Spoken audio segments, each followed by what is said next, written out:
All right. Ready to dive deep into something we all know and love. Yeah. Well, I guess we kind of have to love it, right? The sun.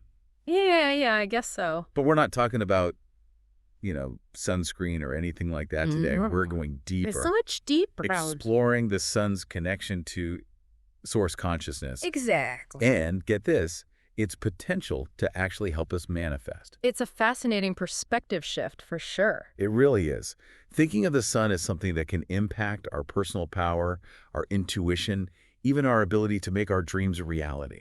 Yeah, it definitely goes way beyond, just the typical scientific view. Yeah, sure. We're going to be talking about how the sun's been revered in spiritual traditions throughout history Right. and really tapping into that deeper meaning. Well, the source material for this deep dive is an excerpt, Okay. and it's called The Sun, a gateway to source consciousness and manifestation. Okay. Catchy title, right? It is. But before we go any further, I think we need to define something. Okay. Source consciousness. What is that?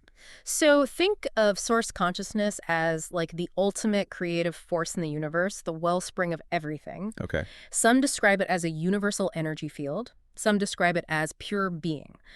But the sun is often seen as a representation of this abstract force, Okay. a way to experience that connection here on Earth.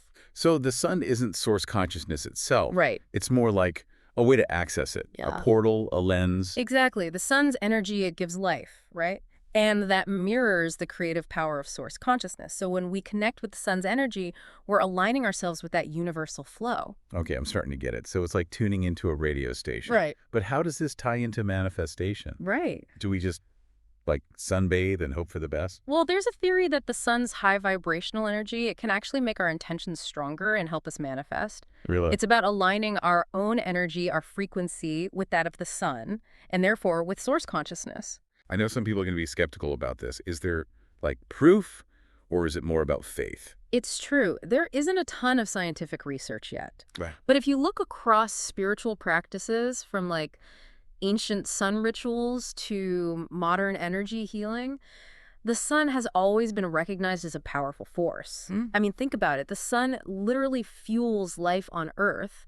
So many believe it can fuel our intentions too. Okay, so it's based on more of an energetic principle and personal experience. Exactly. And even from a scientific perspective, we know sunlight affects us. Sure. It affects our mood, our energy levels. It even impacts our hormones. Right. So it's not too far-fetched to think that it might impact us on an even deeper level. Yeah, that makes sense. So we're talking about more than just, getting a tan Oh, absolutely. or boosting our vitamin D. Yeah. It's about the sun's potential to influence our intentions and even our actions, even on a subtle level. Right. And the source material actually dives into some specific practices that can strengthen this connection, Oh, really? Like what? like charging water with solar energy. I've heard about that. It sounds interesting. Yeah. But I've always been a little fuzzy on the specifics. Is it really as simple as it sounds? Yeah, it is. You basically fill a glass jar with fresh water and then put it in direct sunlight. Best to do it in the morning. You let it sit for at least 3 hours. Okay. And the key is to, while it's sitting there, you infuse the water with a specific intention, Okay. whether that's healing or clarity or abundance, whatever you're working on. So it's not just the sunlight itself, but the intention that we're putting into it. We're imbuing the water with a specific energy. Exactly. It's like you're programming the water with your desires, amplifying them with that solar energy.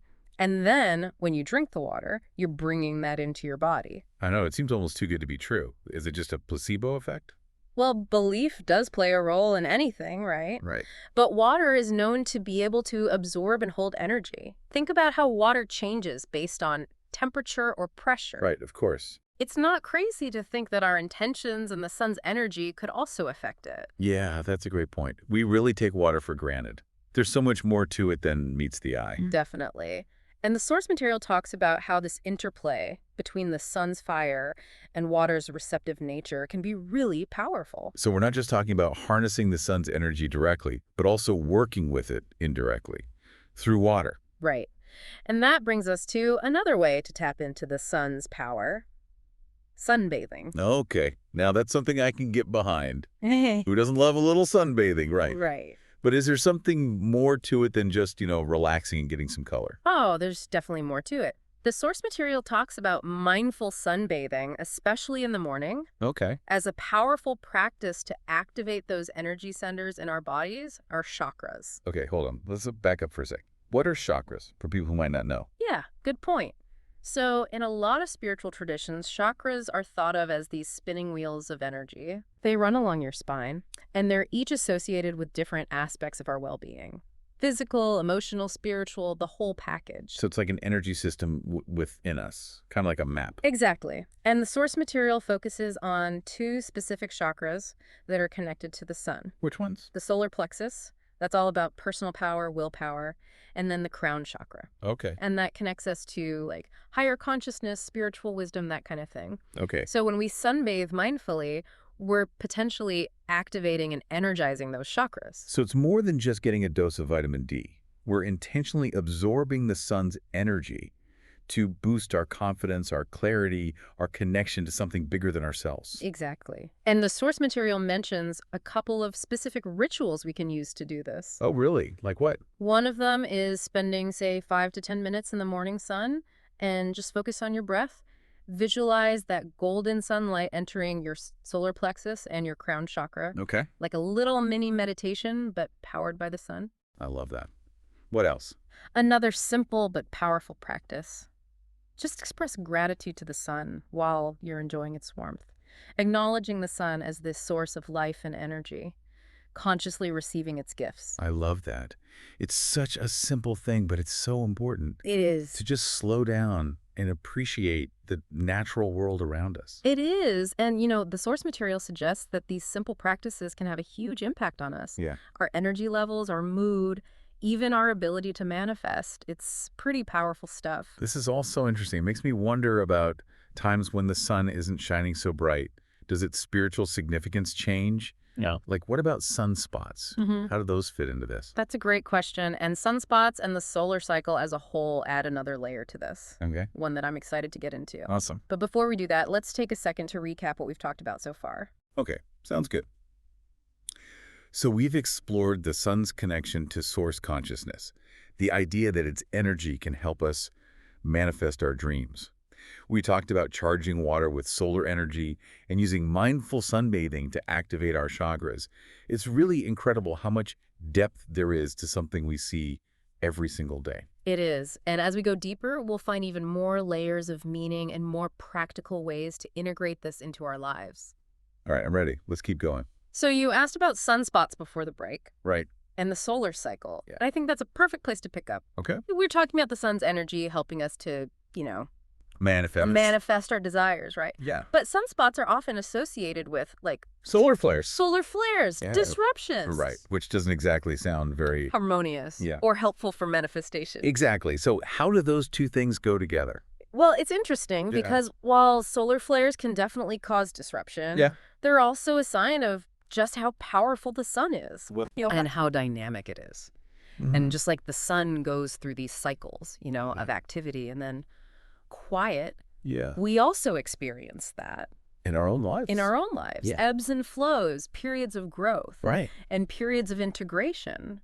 So are you saying that even these events that seem kind of negative, like Yeah. the solar flares, Right. are actually part of a larger Super cycle. of change and renewal? Exactly. Okay. Both for the sun and for us. Wow. So those sunspots, those periods of like really intense activity Yeah. are actually catalysts Oh, good. for transformation. Yeah. They shake things up, Correct. break down old patterns, Yeah. and create space for something new. It's like they say, sometimes you have to break down to break through. Exactly. Yeah. It's a reminder that growth often involves challenges, Mhm. discomfort even, For sure. but it's in those moments that we really have the opportunity to evolve and Oh. become more resilient. I like that. And the source material talks about aligning ourselves with these natural cycles, not just the daily cycle of day and night, Right. but these larger cycles of the sun. So how do we actually apply this understanding of the solar cycle to our own lives? What does that look like practically? I think it starts with just awareness. Okay. Understanding that these cycles exist both in the cosmos Yeah. and within us, Okay. we can start to recognize the patterns in our own lives. Mm-hmm. Are there times when you're feeling more energetic, more outward focused, ready for new challenges? Yeah. And then are there times when you need to withdraw, reflect, recharge? Totally. Yeah. So instead of like resisting those quieter times, Right. we can actually use them. Embrace them. Yeah. Embrace To it. integrate what we've learned Yes. during those more active times. Slowly. Yeah. It's about finding that rhythm Yeah. that works for you. Yeah. Honoring your own internal cycles while also, recognizing the influence of these larger cycles. That makes sense. Yeah, and one of the most spectacular expressions of What? the sun's power and its connection to us Yeah. is the northern lights. Oh, wow. Have you ever seen those? I haven't. They're definitely on my bucket list. You gotta see them. The photos are amazing. They are breathtaking. They truly are awe-inspiring. Yeah, I mean, Yes. scientifically, they're caused by solar wind interacting with the Earth's atmosphere. Right. But on a symbolic level, they represent this incredible dance Oh, between heaven and earth. wow. And it's like a reminder that we are connected to everything. So it's like the sun's energy is literally reaching out and touching our planet Yeah. and creating this incredible display. Yeah, a reminder of our place in the grand scheme of things. It gives me chills just thinking about it. It's pretty amazing. Yeah. But what's fascinating is that, we're exploring the sun's energy, Uh-huh. but it also leads us to this other element. What's that? That seems contradictory. Water. But we've been talking about fire this whole time. I know, right? How does water fit in? That's the cool part. The source material challenges that idea Okay. that fire and water are opposites Okay. and actually shows how they're complementary. Okay, I'll listen. Think about it. Fire, represented by the sun, embodies transformation, passion, action. All right. Water is about intuition, healing, flow. So it's like fire is the spark, the direction, Yeah, and water is what sustains it. exactly. Like yin and yang, right? Yeah. Seemingly opposite forces Yeah. that are actually totally interconnected I love that. and essential for wholeness. So how does this idea of fire and water play out in our connection with the sun, practically? Well, the source material suggests some practices that bring both elements together. Okay. Have you ever tried solar water meditation? I haven't. What is that? So you fill a bowl with water, Uh-huh. place it in the sunlight, and then you just sit quietly and you gaze into the water as the sunlight dances on the surface. Hmm. And the idea is to just reflect on that interplay of fire and water, both within yourself Yeah. and in the universe as a whole. That sounds so grounding. It is. Any other practices? Yeah, swimming at sunrise. Oh, wow. Imagine feeling that warmth on your skin while you're immersed in the water. Okay, that's going on my to-do list right now. Right. It's like a baptism of Yeah. fire and water. It really is so cleansing and energizing. I love it. And there's also a sun and water gratitude practice Okay. where you take water that's been charged in the sun Yeah. and you pour it over your hands or your feet. Okay. And you're thanking both the sun and the water For their energy. for their energy. Yeah. It's a really simple but powerful way to just, acknowledge those elements. I love how these practices are so simple and accessible. Me too. You don't need anything special, just a willingness to connect with nature. Exactly. Yeah. And that brings us to another cool aspect. What's that? We've talked about, connecting with the sun's energy externally. Yeah. But what about cultivating that solar energy within ourselves? You mean that like inner sun concept? Yes. I'm so curious about that. Okay, well, let's dive into that after a quick break. Okay, so we're back, and I'm really excited to explore this whole idea of bridging the gap between the external sun and our own inner sun. It's a powerful concept for sure. But how do we actually do that? How do we create that flow of energy? Well, one really effective technique is visualization. Okay. Imagine yourself as this conduit Okay. between the sun's energy and your own inner radiance. So it's not just absorbing the sun's energy passively, but actively channeling it inward. Exactly. Like you're drawing that golden light down through your crown chakra all the way down, and it's igniting that core within you. Wow. You can even picture it radiating back out, illuminating your aura, extending your light out into the world. It's like we become this bridge between heaven and earth, channeling that cosmic energy and then sharing it back out.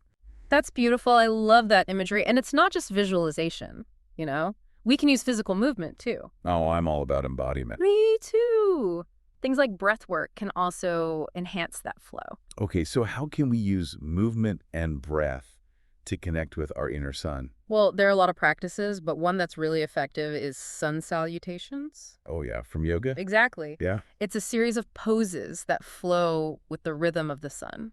So we're literally moving our bodies in a way that reflects the sun. Yes. And as you're doing the poses, connect with your breath, Okay. breathing in that golden light and breathing out any stagnant energy.